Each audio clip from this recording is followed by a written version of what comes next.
आज की इस प्रेस कॉन्फ्रेंस में मेरे साथ में हमारे आम आदमी पार्टी के महेंद्रगढ़ विधानसभा के block in charge Manoj ji, block in charge Krishna KD रिवासा जी, ब्लॉक इंचार्ज सुरेश जांगड़ा जी और हमारे पार्टी के युवा साथी भाई राकेश जी दुलोट से।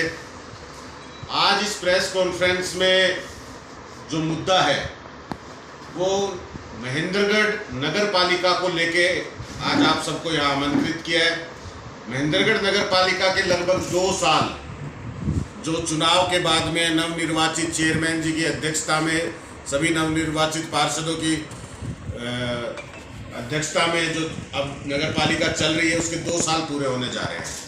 19 जून को 2022 को नगर पालिका का चुनाव हुआ था और 22 तारीख को नतीजे आ गए थे। 2 साल के अंदर नगर पालिका में किसी भी तरह का कोई भी काम नहीं हुआ।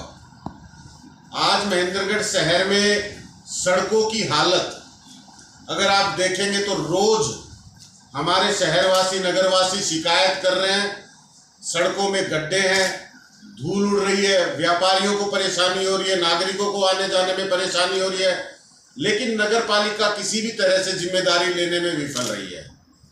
आज अगर आप बात करेंगे कि किसी भी तरह के विकास कार्य नगर पालिका में इस 2 साल के अंदर एक भी दिन किसी भी तरह का कोई भी काम नहीं किया गया। 2 साल से लोगों को इंतजार है कि भारतीय जनता पार्टी ने चुनाव के वक्त जो घोषणाएं की थी, जिस तरह के वादे किए थे कि आज शहर के अंदर अगर भारतीय जनता पार्टी का चेयरमैन चुना जाता है तो वो विकास की झड़ी लगा देगा, शहर को जगमग करेंगे, शहर को सुंदर बनाएंगे, तो कोई भी विकास कार्य इस 2 साल के अंदर नगर पालिका के सभी पदाधिकारी, सभी निर्वाचित हमारे सदस्य करने में नाकाम रहे हैं। आज आप देखेंगे कि नगर पालिका के अंदर जो मुझे सुनने में आया है कि लगभग 2500 लाइटें जो आई हुई रखी हैं, लेकिन हमारे चेयरमैन साहब और सभी सदस्य ये जवाब नहीं दे पा रहे। बार बार जो मैं देख रहा हूँ कि मीडिया से भी वो रूबरू होते हैं या अपने जब भी वो बयान जारी करते हैं तो बेबस नजर आते हैं। कोई भी काम अब तक उनको टेंडर नहीं दिया गया, अब तक उन स्ट्रीट लाइटों के लिए जगह नहीं देखी जा सकी और आज तक वो स्ट्रीट लाइटें लग नहीं पाई हैं। काम की अगर छोड़ भी दें कि हम मान लेते हैं कि इनके बस का काम नहीं है, ये बार बार कह भी रहे हैं कि हम मजबूर हैं, अधिकारी हमारी बात नहीं मान रहे हैं, या भारतीय जनता पार्टी के जो सरकार है उसमें हमारी चल नहीं रही है, किसी तरह का बजट हमें नहीं मिल रहा है, तो इसके बाद भी अधिकारियों की मनमानी जो नागरिकों के लिए एक बड़ी परेशानी बनी हुई है। आए दिन आरोप लग रहे हैं कि नगर पालिका के अंदर अगर आप कदम रखते हैं और कोई भी काम की अगर आप वहां फरियाद लेकर पहुंचते हैं तो आपको भ्रष्टाचार का सामना करना पड़ता है। एनडीसी के बदले में लोगों को जमीनें खरीदने में, तबादले कराने में जिस तरह से भ्रष्टाचार, घूसखोरी का सामना करना पड़ रहा है, इतनी शिकायतें, इतना कुछ इस तरह की मनमानी होने के बावजूद भी हमारे चेयरमैन, हमारे जितने भी सदस्य हैं वो सारे के सारे बेबस नजर आ रहे हैं। हम ये कहते हैं कि कहाँ जो चेयरमैन साहब ने जो वादे किए थे अब वो क्यों नहीं पूरे कर पा रहे। आप बेबस है, 2 साल का वक्त बीत चुका है, 5 साल के लिए आपको चुना गया है। 2 साल बीतने के बाद भी आप अगर नहीं कर पा रहे, आप समझते हैं कि मैं नाकाम हूं, तो क्या आपको इस्तीफा नहीं दे देना चाहिए? क्या आपको ये पद खाली नहीं कर देना चाहिए ताकि एक काबिल व्यक्ति जो ये सब कुछ संभाल सके, शहर वासियों की दिक्कतों को दूर कर सके, शहर में विकास कार्य करा सके, ऐसे व्यक्ति का चयन हो सके और नगर में जो विकास कार्य ठप पड़े हैं वो पूरे कराए जा सके। मैं कहता हूं कि कहाँ गए भारतीय जनता पार्टी के वो नेता रामविलास शर्मा जी, जिन्होंने पटका पहनाकर रमेश चेयरमैन जी को चुनाव में उतारा था और शहर वासियों से वोट की अपील की थी। हमें लगा था कि रामविलास शर्मा जी चुनाव हारने के बाद एक रास्ता निकाल रहे हैं कि शहर के अंदर विकास कार्य कराए जा सके, तो भारतीय जनता पार्टी का चेयरमैन बना रहे हैं। लेकिन 2 साल हो गए, रामविलास शर्मा जी ने कोई बयान नगर पालिका को लेकर जारी नहीं किया, किसी तरह के प्रयास उन्होंने यहाँ पे काम हो सके उसके लिए नहीं किए।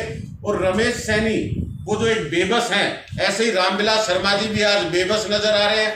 क्या ये साजिश तो नहीं रामविलास शर्मा जी की कहीं कि रमेश सैनी जी को वहां पर बिठाने के बाद जिस तरह पुराने चेयरमैन के साथ उनका विवाद रहा और पुराने चेयरमैन को उन्होंने कभी काम नहीं करने दिया, इसी तरह से शहर वासियों को सजा देने के लिए कि उनको हराने की सजा आज वो इस तरह से निकाल रहे हैं कि शहर में सभी काम रुके हुए हैं। शहर के लोगों को छोटे से काम के लिए भी बड़ी बड़ी कीमत चुकानी पड़ रही है। लोग परेशान है, कोई सुनने वाला नहीं है। तो इस चीज की जिम्मेदारी लेने के लिए आज रामविलास शर्मा जी क्यों नहीं आगे आते? हम कहते हैं कि हमारे जो एमएलए हैं, जनप्रतिनिधि हैं, उनकी भी पूरी जिम्मेदारी बनती है। अगर रामविलास शर्मा जी ने चुनाव में उनको पटका पहना दिया और जिता दिया और नगर पालिका का चेयरमैन बना दिया, तो आप क्यों चुप बैठे हैं? आपका क्या समझौता है इनसे? क्या आप रामविलास शर्मा जी के सहयोगी हैं, साथी हैं, उनसे मिले हुए हैं? क्या महेंद्रगढ़ की जनता से आपने वोट नहीं लिए? आपका क्यों नहीं नगर पालिका की आवाज उठाते? एक भी दिन ऐसा बता दे जब रावदान सिंह जी हमारे विधायक नगर पालिका के अंदर गए हो, आम लोगों की शिकायतों का निपटारा करवाने का प्रयास किया हो, आप कभी भी अधिकारियों के सामने आम लोगों की समस्याएं रखी हो, आज तक कभी चेयरमैन से बातचीत करके यहाँ पे विकास कार्य शुरू करवाने के लिए प्रयास किए हो? ये तीनों के तीनों लोग पूरी तरह से जिम्मेदार हैं। चेयरमैन जो है, हमने जब जनता जनप्रतिनिधि चुनती है और चेयरमैन बनाती है तो जनता का वोट जो है वो इतनी ताकत देता है चेयरमैन को कि कोई भी अधिकारी मनमानी नहीं कर सकता।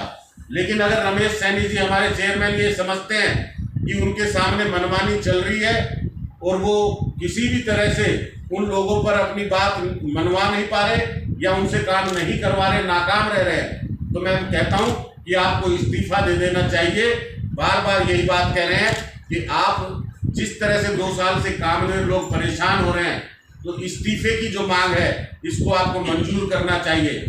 लेकिन जब तीनों लोग कुछ नहीं कर रहे तो शहर वासियों की ये मजबूरी है कि अपनी आवाज उठाएं, किसी तरह इस शहर के अंदर विकास कार्य हो सके, किसी तरह हमारे लोगों को जो भ्रष्टाचार का सामना करना पड़ रहा है वो रुक सके, किसी तरह जो समस्याएं लोगों। एक और बड़ी समस्या कल आज मैं अखबार में देख रहा था, दैनिक भास्कर की एक न्यूज लगी आज कि बहुत सी कॉलोनियां जो पहले अप्रूव्ड हुआ करती थी आज अनअप्रूव्ड कर दी गई है। जब उनका ऑनलाइन डाटा चढ़ाया गया है तो जिन लोगों ने अप्रूव्ड कॉलोनी में अपनी मकान, अपने प्लॉट लिए, आज वो अनअप्रूव्ड कर दिए गए। अब जब लोग जा रहे हैं और अपनी फरियाद लेके, तो उनसे घूसखोरी की जा रही है, उनसे पैसे वसूले जा रहे हैं और उसके बावजूद काम भी नहीं किया जा रहा। तो इस पर कहाँ ध्यान है? 75% से ज्यादा आबादी, मैं उस खबर में देख रहा था कि आज अनअप्रूव्ड हो गई है। लोगों ने जिस कीमत में आज प्लॉट लिए, उनके प्लॉटों की कीमतें कम हो गई हैं क्योंकि वो अनअप्रूव्ड हो गए हैं। तो इन सभी समस्याओं को देखते हुए आम आदमी पार्टी के सभी साथी कभी भी जनता की आवाज उठाने से पीछे नहीं हटते।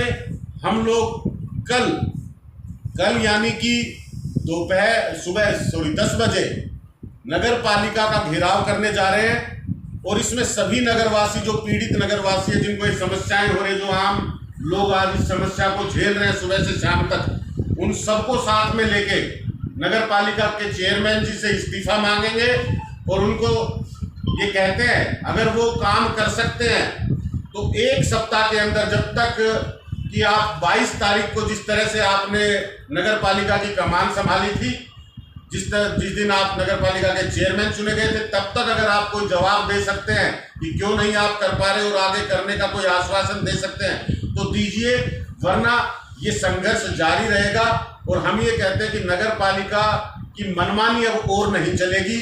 आम आदमी पार्टी इस शहर के लोगों से, हमारे नगरवासियों से, सभी से अपील करती है कि ये राजनीतिक मुद्दा नहीं है, ये जन समस्या है। इस जन समस्या में हम चुप नहीं बैठ सकते।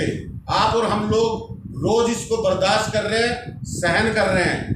कल लाल कोठी से लेकर नगर पालिका तक एक मार्च निकालकर नगर पालिका का घेराव करने जा रहे हैं। आप सबसे मेरी हाथ जोड़कर अपील है कि इनकी मनमानी को अगर रोकना है, जिस तरह से हमने 5 में से 2 साल गवा दिए, आगे आने वाले 3 महीने में चुनाव होने जा रहा है, अब भी मुझे नहीं लगता कि किसी तरह की कोई गुंजाइश है कि कोई काम किया जा सकता है, कोई शुरू किया जा सकता है। 2 महीने बाद आचार संहिता फिर से लग जाएगी, फिर कोई काम नहीं किया जाएगा, फिर सरकार बन जाएगी, फिर ये लोग खुशियां मनाने में लग जाएंगे या गम मनाने में लग जाएंगे, लेकिन जन समस्याएं खड़ी की खड़ी रहेगी। तो इसके लिए आवाज बुलंद करने के लिए आप सबका हाथ जोड़कर सहयोग मांगता हूं।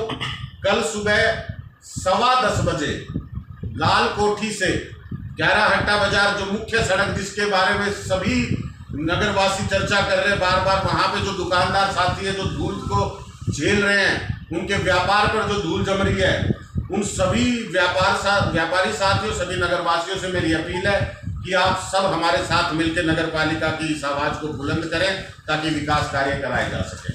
आपका कोई सवाल? की भी लगातार मांग है कि उनको जो उपकरण है नगरपालिका द्वारा उपलब्ध नहीं कराए जा रहे। आज नगरपालिका के पास मैंने जहां तक सुना है, जहां तक मुझे पता चला है कि 5 टेम्पो हैं 15 वार्ड के अंदर, 5 टेम्पो, जिसमें से 3 टेम्पो काम नहीं करते, 2 टेम्पो के सहारे नगरपालिका चल रही है। क्यों नहीं चेयरमैन साहब ने व्यवस्था अब तक बनाई? ये सवाल है हमारा उनसे। क्या शहर के अंदर जगह जगह पर कूड़ा है, जहां मन किया जा रहा है वहां कूड़े का ढेर लगा हुआ है, अब तक कूड़े उठाने के लिए टेंडर नहीं जारी किए गए? क्यों लंबित है? क्यों नहीं सफाई की व्यवस्था देखी जा रही? नगरपालिका के अंदर लगभग 80 कर्मचारी हैं, जिसके अंदर 50 कर्मचारी जो ठेकेदारी से हैं, कुछ 15 कर्मचारी रेगुलर कर्मचारी है, 15 कर्मचारी जो गेस्ट तरीके से कॉन्ट्रैक्ट पे जो भर्ती किए गए हैं। उन कर्मचारियों में से कुछ कर्मचारी रामविलास शर्मा जी के यहाँ काम कर रहे हैं, कुछ कर्मचारी यहाँ के अधिकारियों के यहाँ काम कर रहे हैं, कुछ कर्मचारी जो है राजनीतिक लोगों को मिले हुए इन्फ्लुएंस में। नगर पालिका में सफाई नहीं हो रही और राजनीतिक लोग उनका फायदा उठा रहे हैं, उनको अपने घरों पर काम करवा रहे हैं। हम ये कहते हैं कि इस तरह का दुरुपयोग रमेश सैनी जी की नाक के नीचे चल रहा है, उनकी शय में चल रहा है। तो ये क्यों चल रहा है और कैसे चल रहा है? क्या रामविलास शर्मा जी के टिकट देने का एहसान रमेश सैनी जी चुका रहे हैं इस तरह कर्मचारियों को उनके घर पर काम करा के? इस तरह का दुरुपयोग, इसकी जांच होनी चाहिए और किस कैपेसिटी में राजनीतिक लोग इन लोगों का इस्तेमाल कर रहे हैं, दुरुपयोग कर रहे हैं, इसके खिलाफ कार्यवाही होनी चाहिए जांच होने के बाद। एक बड़ी मशीन सफाई के लिए नगर पालिका में आई थी, वो अब दिखाई नहीं दे रही, क्या कहेंगे उसके बाद? देखिए, जो भी सड़क सफाई के लिए जो मशीन आती है, वो ये कह रहे थे कि ये मशीन अब यहाँ आई है और यहाँ अब ये नगर पालिका के पास रहेगी, लगातार शहर की सफाई करेगी। लेकिन अब वो मशीन कहाँ गायब है? रमेश सैनी जी इसका भी स्पष्टीकरण दे कि अब वो सफाई व्यवस्था के लिए आई हुई मशीन कहाँ चली गई? क्या 2 दिन के लिए दिखाने के लिए महेंद्रगढ़ वासियों को वो मशीन दिखाई गई थी कि हाँ भाई इस तरह के उपकरण जो है महेंद्रगढ़ आएंगे, आ सकते हैं, हमारा राज आएगा? तो ये एक राजनीतिक आपका जो दिखावा था वोट लेने के लिए, या महेंद्रगढ़ का हक जो है कि वहाँ मशीन होनी चाहिए, यहाँ सड़कों की सफाई होनी चाहिए, वो वापस लौटेगी।